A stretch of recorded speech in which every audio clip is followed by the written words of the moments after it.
Hi, welcome to Asia in Review at Think Tech Hawaii. I'm your host, Hong Jiang, and I have a special guest today, Professor Krisna Suryanata from a Geography department at UH, and two students of hers, Myles Richie and Vicky Kim. And our topic today is Geographic Education and Global Awareness. And so today we are, in our discussion, we're going to touch on the global nature of modern higher education and discuss how geographic education can contribute to the gaining of a global perspective and raising of awareness of the whole globe, questions, issues related to globalization. And just to give you a heads up, so Myles is a geography major, and Vicky is not a geography major. She'll tell us what she's majoring in, and both have taken courses with Krisna at UH, University of University of Hawaii at Manoa. And welcome all of you to the show. Krisna, I wanted to bring this question to you first in terms of geography. You know, a lot of people know about geography as, you guys making maps, and we've mapped out the world, and we know we can find maps and locations on Google, on the web. So what is geography doing now? Is geography obsolete? What is geography? Well, geography is study of place, and as you said, that most people now are very familiar with Google Earth or GPS, and globalization has heard about all these different places. And I really think that geography education has become even more important because everybody sometimes would have a perception of a place, a mental map, so to speak, that everybody brings in, but they are often riddled with stereotypes and sort of a misperception of a place. And what we try to do in geographic education is to explain why certain places become as it is today. So it's not just about the location, it's not just about the common perception, but more importantly, understanding the processes that took place historically that makes the place as it is today. And so I think in this era of globalization, in which everybody can go anywhere within a day on this planet, or even less time, and we hear news coming from different corners of the world, but not necessarily understanding the roots of those issues, then geographic education is even more paramount. Can you give us a few examples of the kind of questions geography as a discipline deals with? Sure. Yeah, it's as a discipline or as an introductory education. Because what we did, at the university is that there's a range of geography. Mm-hmm. Geography is not just about teaching the tools of how to make maps. Mm-hmm. Geography is not just about introducing where the locations of everything is, although that would be useful if you play Sporkle or all the trivia games. But geography at the university, we teach that as an introductory class to teach global awareness, global multi-perspective, and cultural issues as well. And then all the way to, the graduate level as well too. Mm-hmm. So geography research, there are many that look into how people affect their environment. Also, we look into issues about what's the different rights of people who live in a place and what will happen to those when we have globalizations, changes in the economy, changes in the composition of population, changes in culture, and changes in technology. So a wide range Very of wide different range. different kind of questions. I want to mention this to our viewers that we've had on this show a couple of geography professors coming to the show to talk about their research, and including like the states and border issues in South Asia, and issues of global climate change. So very important questions in today's contemporary world, and those questions are dealt with by geographers basically. Today, we have Myles and Vicky coming in because both of you have taken geography class with Krisna, and that class is Geography 102, or World Regional Geography. And now I want to turn to the two of you. Maybe Myles first. What are the kind of questions that were really intriguing to you, you've learned from that particular course? Well, the interesting thing about the course itself was, while you look at individual regions throughout the world, we were talking about mainly how connected they are, how they got to where they are now. They're all very similar. And from that, we can now understand potentially the directions various locations around the world are going to be headed, how Asia can impact some North American issues and stuff like that, and it's not so isolated as many people assume. And because of that, that was probably the main thing I took away from it, was just how connected everything is and how similar every region was to how they got to how they are today. So I'm going to come back to you to have you give us some particular examples, but I want to turn to Vicky. Tell us, what is your major and what you gained from the geography course on World Regional Geography? Okay, I'm a nursing major. So basically I'm like science and math person, not really of a history or a geography person. And Geography 102 was one of the general requirements for the class, for the university. And I was kind of anxious to take it because I didn't know anything about it. I was not interested at all.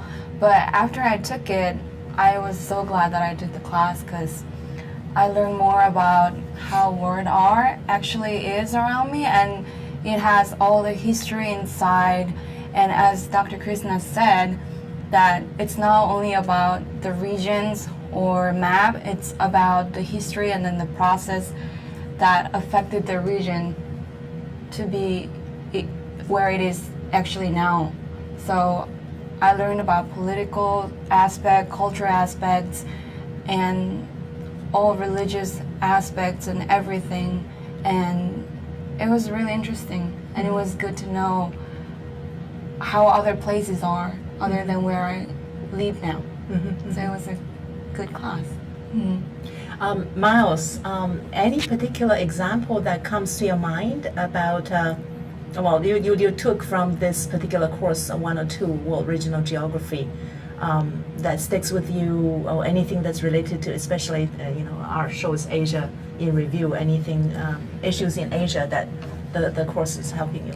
Well, the connection between two different places would be South America and South Asia, specifically India, and how during colonial times you had Spain and Portugal come over and have a huge influence on the South American continent, while at the same time the British were going down to India and had huge political, cultural, religion, language, everything impacted these areas in such significant ways that they're lasting till today. And that's one thing, is the branching out of European countries and their impacts that still can be traced to today, and issues that are still around in these various regions. I suppose, taking the example for South Asia, when you then hear news about, let's say, Pakistan and Indian conflicts, maybe this course itself would help you to understand the historical roots of it.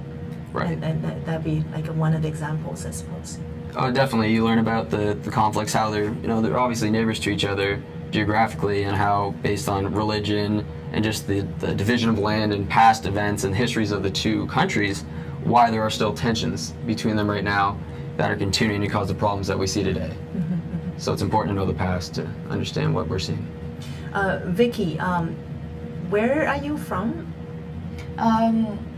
I am from Korea, but I moved to Saipan just before I came to Hawaii, and then lived there for 6 years with my family.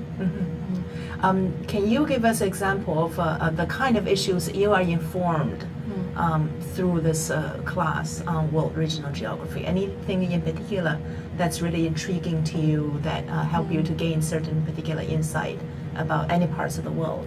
Any part of the world.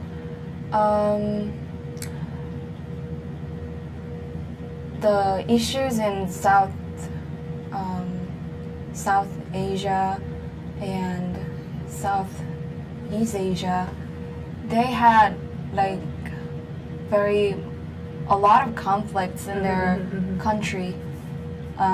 Between different countries, they have border issues and they have religious issue, and how that actually affects the life of people who actually live in that country was so. I felt so bad to learn all about that, because that actually still has a great impact in their lives, and that's all from history. So that was one major thing I really learned a lot. Krisna, coming back to you about the course itself, can you just give us a little bit of overview of the kind of topics covered in the course and thinking that goes behind it? Well, I usually start by explaining that even though globalization seems to be like a new word that was just becoming like really popular in the last 30, 40 years, but globalization process itself is not new. In fact, actually what Myles were discussing about the interconnectedness, like he was talking about South Asia and South America, and also understanding why there's a major South Asian diaspora in the Caribbean, for instance, because the British was able to tap onto the surplus labor from South Asia and move it to their colonies in the Caribbean as workers. And that's not just the Caribbean, but also, for instance, there's major South Asian population in Fiji, in East Africa, in many of the territories that the British also had influence. So that was one part of globalization, early globalization, that's fairly significant, which is the expansion of the European colonialism. Then we also went into the different region and taking examples about processes that's going on in this region. But those processes are not unique in this place. One example would be when we were discussing issues of natural disasters. And we took an example of an eruption in a place in Ecuador. In fact, actually the volcano just erupted again today, for instance. But we used that as a lesson plan. We took the opportunity to show students of the landscape of the place that we're discussing. But we took that opportunity also to educate that when we're discussing natural disasters, the physical force, the natural force itself is important. Of course, whether the eruption is a big eruption or the tsunami is very strong, earthquake is very strong, or hurricane, and yet the response that affect the livelihood and the lives of people that's affected by this physical force is very much rooted in their social and political capacity and economic capacity of recovering. And that capacity is also rooted into what kind of economic development prior to that and what kind of history that affected them. So we move around when we discuss this, and so we give like this semester, because Typhoon Haiyan just affected the Philippines, and we use that as an example of why recovery in the Philippines takes so long. Yes, the typhoon was extremely large, and yet you try to compare that with, say, hurricanes that hit the United States, and it is also devastating, but the recovery, because we have insurance, and so that's a kind of interconnectedness that we try to show. So I hear these big topics, very important topics, globalization and natural human connections there, understanding the deeper processes and historical, social, cultural. So it's really about a very deep understanding of different parts of the world, and that's what this course, a 100 level basic course of geography, is trying to convey. That's fascinating. So we're going to take a short break, and this is Asia in Review at Think Tech Hawaii, coming to you from Pioneer Plaza, streaming live. And I'm your host, Hong Jiang, and we'll be discussing geographic education and global awareness. We'll be right back after this short break.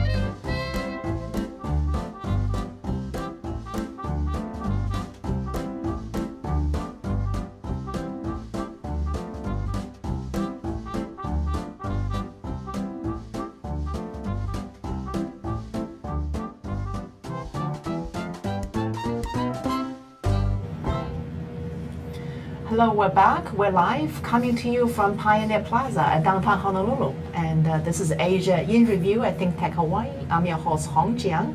And we've been discussing geographic education and global awareness with Professor Krisna Suryanata and two students, Myles Richie and Vicky Kim, all from University of Hawaii at Manoa. So before the break, we were discussing this one course, Geography 102, and it's a world regional geography and what it covers and how it helps you to gain more awareness about the globe. I want to come to both Myles and Vicky to ask you the question, maybe first Myles. Both this particular course and also other courses in geography, because as a geography major, I understand you are about to graduate this year. What does geography mean to you as a discipline? Well, as mentioned before, it's such a diverse and broad major to have. Specifically for me, being in the environmental stream, I take it that things I'm doing involve conservation, learning about biodiversity, how to protect that, what's going on, what human effects are contributing to the destruction of the global biodiversity.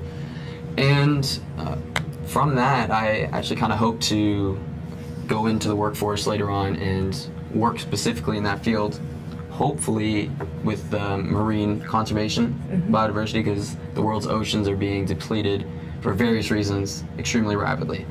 So ideally, that's something I would like to go into. And because of all the courses I've taken, regardless if they're purely environmental or not, by knowing about different cultural variations around the world, and for example, who's really going out there into the oceans, maybe over harvesting, why they're doing that. That's important to know when you're trying to figure out, okay, you could see the collapse of global fish populations, for example, but why is that happening?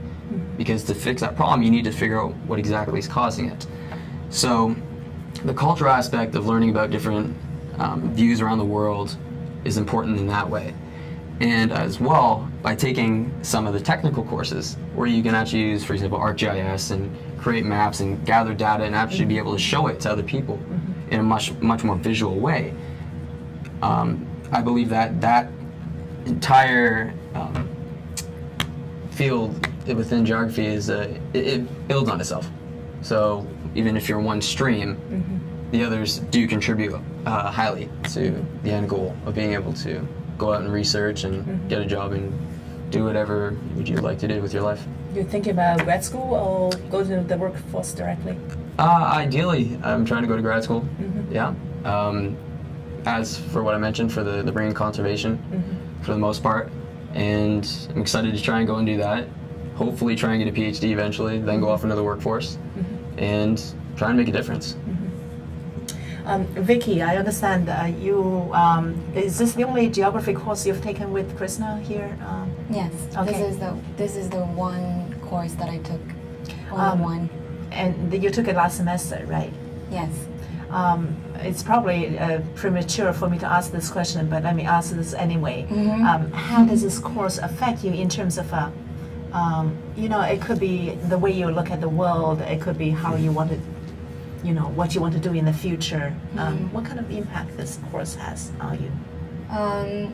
I had this dream, so-called dream, I call it dream. I have a dream that once I become a nurse and then earn a lot of money, I want to go around the world and do the medical missions in the different regions. I think it's because my dad is a pastor and he's a missionary too. So I just had the vague idea of going out into different regions where people actually need healthcare but cannot receive proper treatment because they are so poor and cannot afford it, or the healthcare system is not so accessible to them. In geography class, I look into many different regions, but specifically sub-Saharan Africa and also like Cambodia. They have a lot of people who needs help, like medically, and they lack social support and stuff like that. So in geography class, I learned different kind of regions, and I have kind of an idea where I actually can go and help out. Well, that's a noble mission. Both of your missions are noble because here you're talking about helping people who are poor and who can't afford health care.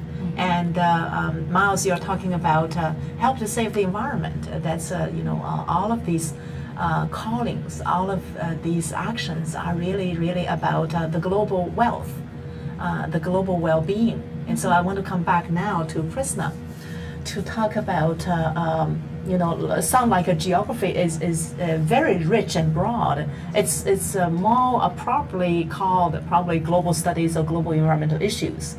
And it seems there's a great connection between geographic education and global citizenship. Yeah, I mean, when we teach these issues, what we try to explain is that if you just read newspapers, or listen to or watch TV, you only get the highlights, the attention grabber, and sometimes it seems to be depressing. And what I like to emphasize is that it's not just what the journalist would be attracted to, but also about the richness of the place. And when we think, okay, we want to help out, you're also going to enjoy and learning a lot from these different places, because it's a very rich experience that you can go there. It shows the avenues, the opportunities of making a difference, but at the same time, it also shows them that it's not just bad stuff that's going on there. Vicky mentioned about the presentations on Cambodia inspired her, because Cambodia is a place that was very much affected by the Vietnam War and the aftermath of that. And Cambodia still is having to work on what happened with the landmines that were left there. But this is also a place that could be very inspiring, awe-inspiring in fact, actually. And we showed the heritage, the cultural heritage that the place has.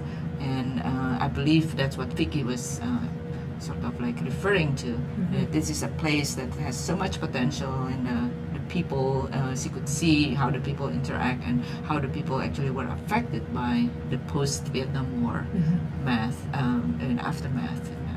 So that's, I think, in when we say that we want to increase global citizenship, what we want is that people do not have this, 1 minute or 30-second attention span, only just looking at what the journalists happen to focus on, but also understanding how, when they make a difference, they can also go to the roots of the problems instead of just superficially. And also to just to add, so much that we depend on the pundits about painting a region or a culture or a group a certain way. And a responsible global citizenship means that we become more critical, and when we hear or read something, that we also would be capable of making our own judgment more informed than the 30 seconds would allow. That's right, and especially with the geography course, that's all looking all at these connections and relationships and processes. And from both of you, I can see the geographic education has inspired in both of you the sense of a global responsibility. And that responsibility is not just about where you're coming from, but about people far and beyond, and issues far and beyond that would affect the global future. And that is what I see as really a critical kind of mission of a geography education. So it's a time we're going to take another break. This is Asia in Review at Think Tech Hawaii. I'm your host, Hong Jiang, and we've been speaking about geographic education and global awareness. We'll be right back after this short break. I'm Hong Jiang, host for Asia in Review on Tuesdays. And I'm David Day, host for Asian Review on Thursdays. Both of us broadcast our respective shows at 4 p.m. And my topics tend to deal with questions related to environment, culture, history, and sometimes human rights.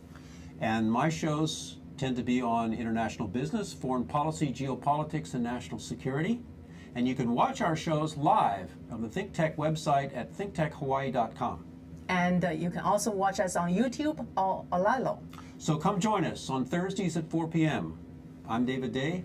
And on Tuesdays at 4 p.m., I'm Hong Jiang. Aloha. Aloha. Ask the question. Hi, we're back. We're live. Coming to you from Pioneer Plaza at downtown Honolulu.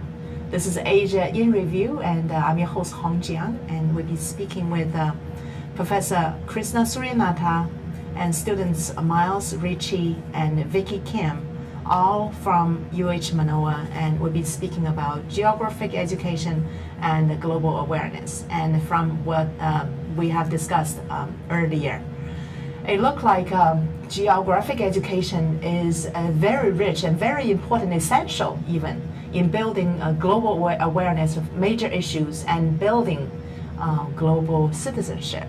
And that brings me to the next question in terms of the geography as a discipline in higher education. As we started all, that geography is still very misunderstood.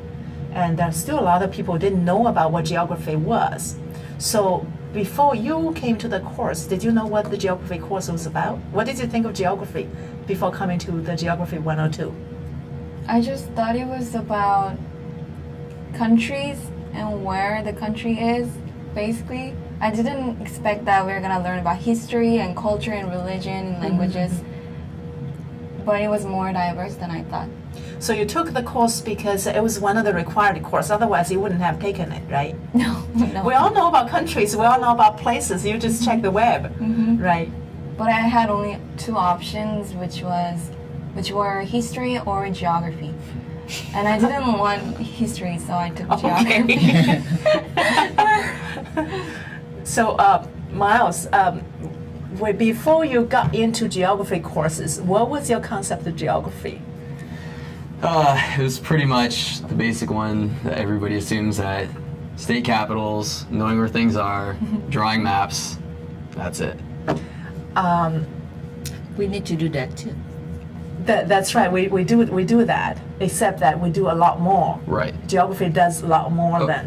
Right, that's just Yeah. one aspect of it, Yeah. but that's what really stood out to me, because I did the same thing. I took the course to fulfill a requirement freshman year, and when I took the course, I realized it wasn't just that one aspect. It was the environmental, the technical, the cultural, everything.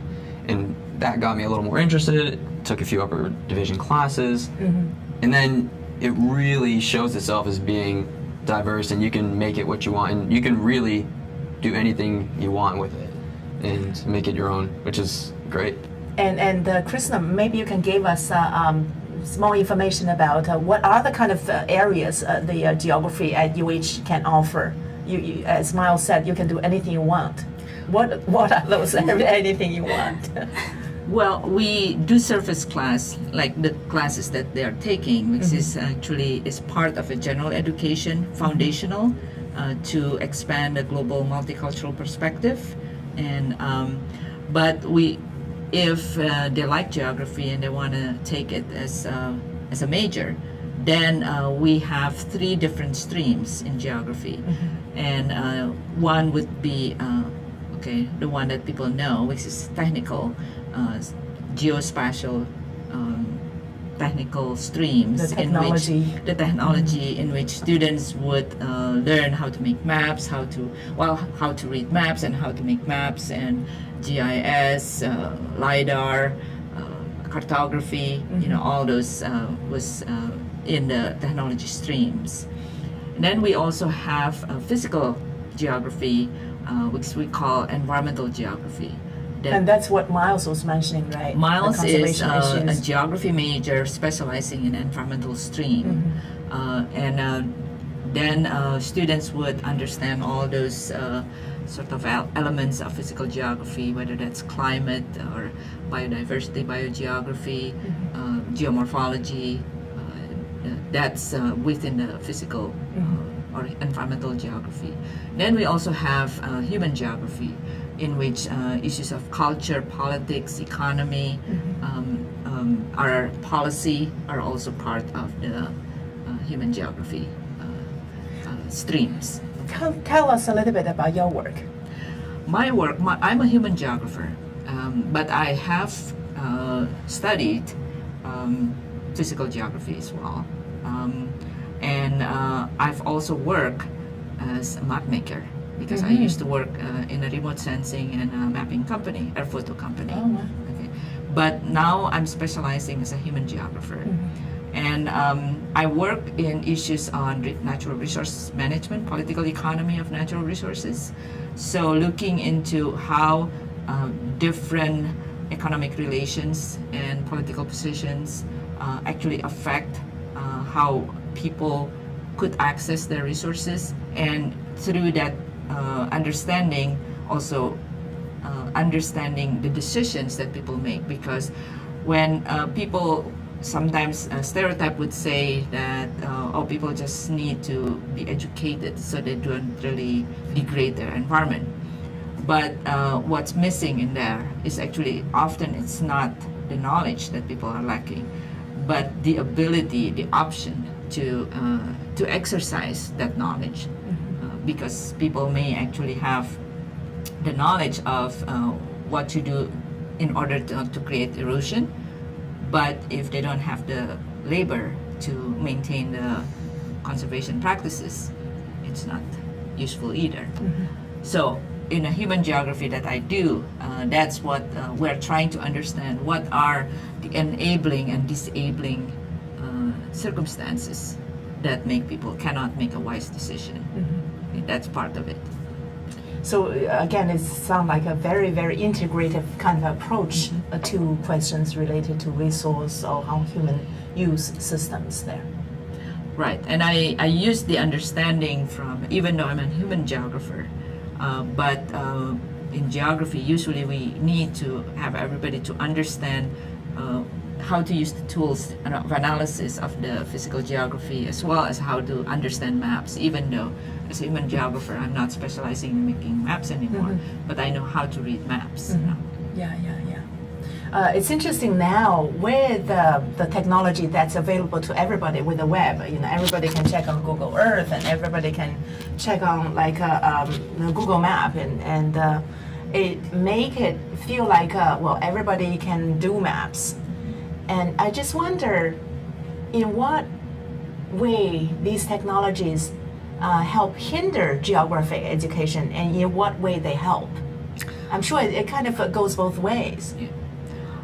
I actually, like about 2002, National Geographic Society did a survey amongst actually everywhere in the world, including in the United States. I think it's about maybe 30 countries. And what they did is they were trying to test the geographic literacy of young people 18 to 24, and testing their knowledges about like places and maps as well as processes. And United States came second to last.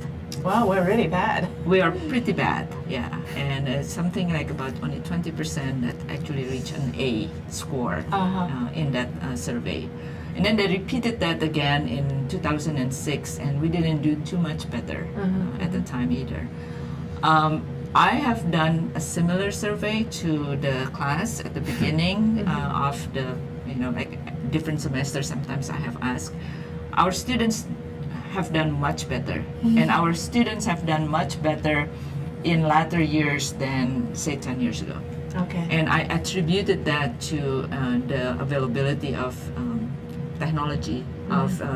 Most people now are very familiar with maps because they were able to check, and it's like Google Earth, Google Maps is always there, so they're more map literate. The downside of that is, as I mentioned early in the show, is that you also have more challenge of understanding that this is not where it ends. We need to, because it's so easy to influence another region. You can tweet or you can text, you can have Facebook, you can make outrageous statement from here, and it will be, people in China, anywhere could also read that. So your action is louder actually. You can have more of an impact. And if you are making uninformed statement, that's pretty bad. That's but if we strive to educate ourselves first before, then you can also make a bigger impact. So what's interesting, so Myles, you are from Canada, right? Yes.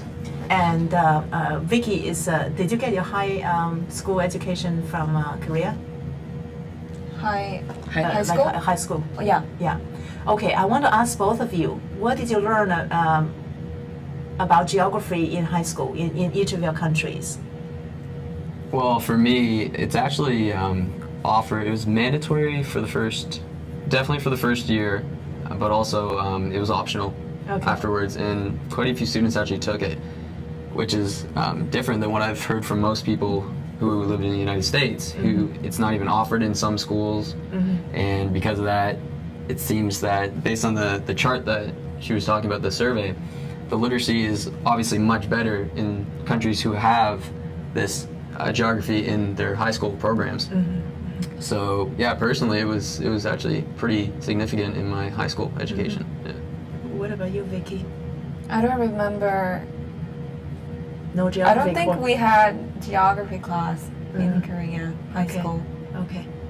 So this is where some of the different country differences would come in, and also travel experience might make a difference in terms of your global awareness. You've both, well, clearly you've traveled, and you traveled at least from Canada to the U.S. Right. And other places you've been to?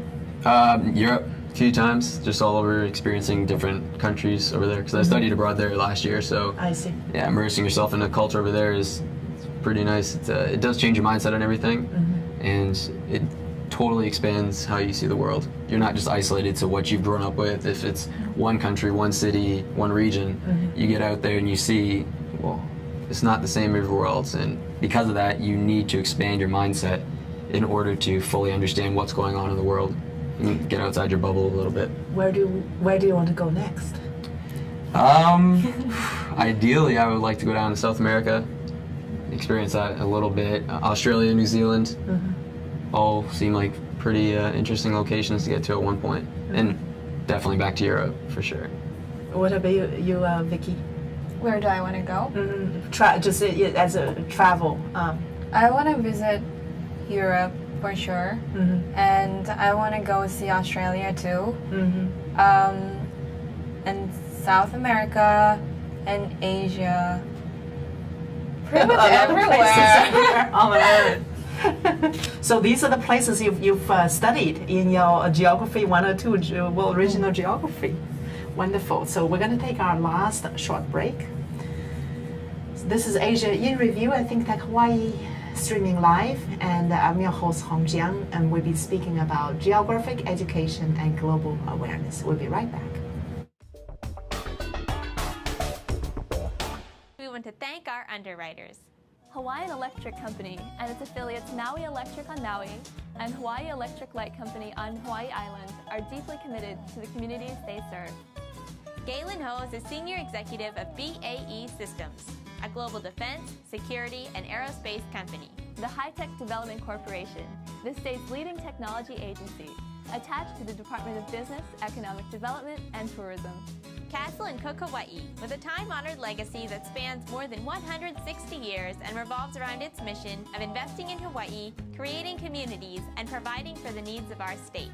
Hawaii Gas, formerly the Gas Company, a proponent of the Liquefied Natural Gas Initiative, helping Hawaii achieve its transition to clean energy and a better energy future. Collateral Analytics, a Hawaii-based tech company empowering the real estate industry with greater and faster access to the tools and data they need to make better informed property investment decisions. I'm Nicole Horry. Thanks so much for joining us on Think Tech. I'm Maria Kashem. See you next time. Hi, we're back. We're live, coming to you from Pioneer Plaza at downtown Honolulu. This is Asia in Review at Think Tech Hawaii, and we've been speaking about geographic education and global awareness. So clearly, the global awareness and geographic education is closely related. And I guess it's a hypothetical question of what would be missing if we don't have geography courses at high school, high education institutions. And because a lot of people are saying, well, you geographers are either they misunderstand to think, oh, you do maps and we already have maps, and other people are saying, well, geography is like you integrate everything. What is that particular thing that geography as a discipline and courses and education contribute to higher education and that otherwise wouldn't be there? Well, sadly, actually, we can say that geography still has a minimal role in the American education because it's not very much offered in high school, and in universities, it's still minor, and that's what we see. And that's also why I think one thing that we try to do in our classes, even though it's only the one class that somebody like Vicky ever take in the social sciences, for instance, is to break the stereotype, to break the myth that usually is continuously being constructed by the media. And you can still see the shift, who are the enemies, who are the culprit of all the problem that we have. So at one point, say the Second World War, the Japanese were so bad that they need to be interned. Okay, everybody, wherever they are, even when they're not citizens of Japan, like so Japanese American in California got interned, for instance. And then all of a sudden it's shifted into like the next, and then it would be Vietnam because the news media feeding the American public at the time were all about how bad the North Vietnamese was. But if you look back now, people travel to Vietnam, and there's Vietnamese are really wonderful people. Japanese are wonderful people, wonderful citizens here. And then it moved into the next one, the Arabs, because of the Gulf War, the 9/11, And then now it's like fear of China rising because of our current economic issues, and these are all like the snippets that if we don't have any geographic awareness that these are real people, real places, that they are not just represented by a political decision perhaps of one or two leaders, then it's very important because the public's opinion will sway whatever is being narrated to them. But being able, and oftentimes when we ask people who had some exposure to either through knowing somebody from the region, like a friend, or then they're not as easily being swayed by this propaganda or campaign, you know. And we hope that by having taken a class in geography and being aware about that, there are more to China than just a particular regime, right? There are more to the Arab nations rather than just Saddam Hussein. Is an important contribution there. That's right, especially in this age of a global kind of media explosion. You hear so much about every part of the world from the media that only gave you this snippets of what's happening, and it really doesn't provide the profound, deeper kind of knowledge about regions and places as geography education would provide. And given my understanding, you know, the college, University of Hawaii and Manoa is a lot of it is there's a general education requirements, and that's more like educating a person through this kind of liberal arts kind of track, and that person would be knowledgeable, not just a professional kind of a career-based learning in a narrow field, like nursing. You have to learn about these other issues of globalization, and I can see geography can play an important role there. Another thing that's interesting is if you look at a whole knowledge building of disciplines, you have holistic knowledge, and then knowledge broke into different small tracks, segmented. And you have biology, you have sociology, anthropology, and the political science, and you know, you name it. And then where do we come to connect these different parcels of knowledge? And it seems like geography provides that a perfect tool and perspective to integrate everything according to like place and the environment. Is that a fair kind of portrait? Does that make sense to Myles, to you as a geography major? Yeah, I agree. It does bring in a lot of aspects from different majors and departments, and it allows people from all over. If you're nursing or if you're in another degree, you do learn about the world, which is important, regardless if you use it in your career, which it probably will end up, you know, showing up at some point. Just to know all these different things, economics and different cultural awarenesses around the world and stuff like that, it makes you a better person in general. So even if you don't apply it to your career, it'll still make you a better person, make you that much more broad and hopefully more accepting later on. Yeah. Well, that's great. And look like this is a good ending of a discussion to talk about geography contributing to better citizenships and basically better human beings. This is Asia in Review, and we are closing our discussion over here, and thank you so much, all of you, for being here. So what you watched here is a discussion about geographic education and global awareness, and I want to thank our production manager Ian Davison and communications director Chrissy Galvigan, and of course our producer Jay Fidel.